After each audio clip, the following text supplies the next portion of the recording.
नमस्कार मंडळी, मी राकेश देशमुख। काल नाशिक दिंडोरी येथे एक हादसा झाला।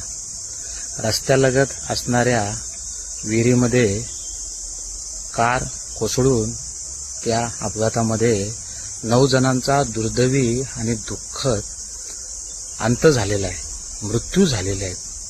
त्यामध्ये एकूण 6 विद्यार्थी होते। महाराष्ट्रात हळहळ झाली की अशा पद्धतीने आकस्मिक या 9 जणांचा मृत्यू झाला की रस्त्यालगत असणाऱ्या विहिरीमुळे आणि विहिरीला कठडा नसल्यामुळे हा अपघात झाला असं म्हटलं जातं। विहिरी असतील परंतु त्याला कठडा संरक्षक भिंत असणं गरजेचं आहे। अशीच एक विहीर मी तुम्हाला दाखवू इच्छितो। ही बघा विहीर आहे।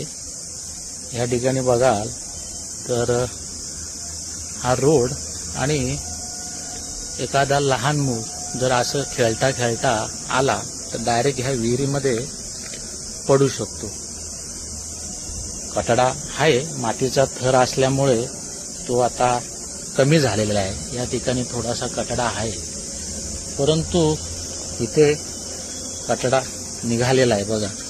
आणि डायरेक्ट समांतर रेषेत जर एखादा मूल खेळता खेळता किंवा एखादा प्राणी ह्या विहिरीमध्ये पडू शकतो। आता विहिरीत तर पाणी नाही आहे परंतु बघा मंडळी, जेव्हा अशी दुःख दुर्दैवी घटना घडतात त्यामुळे मग आपली नंतर धावाधाव आपण करतो, परंतु या घटना घडण्यापूर्वी आपण जर वेळीच उपाययोजना करणं गरजेचं आहे, जेणेकरून ह्या अशा दुर्दैवी आणि दुःखद घटना घडणार नाहीत।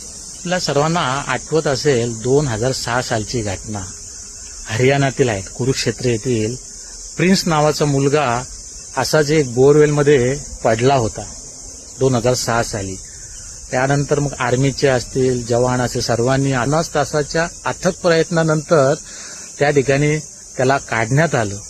एवढ्या घटना घडून सुद्धा आपण अजून त्यामध्ये गांभीर्याने बारकाईने विचार करत नाहीये। वेळीच जर आपण उपाययोजना केल्या तर अशा दुःखद दुर्दैवी घटना घडणार नाहीत। महाराष्ट्रात देशभर जर विहिरी असतील तर त्या विहिरीला संरक्षक जे कठडा असतील, भिंत असतील ते बांधा, जेणेकरून जो हादसा झाला कालचा तो अत्यंत भीषण होता। स्वतःची काळजी घ्या, त्याचबरोबर इतरांची काळजी घ्या। धन्यवाद।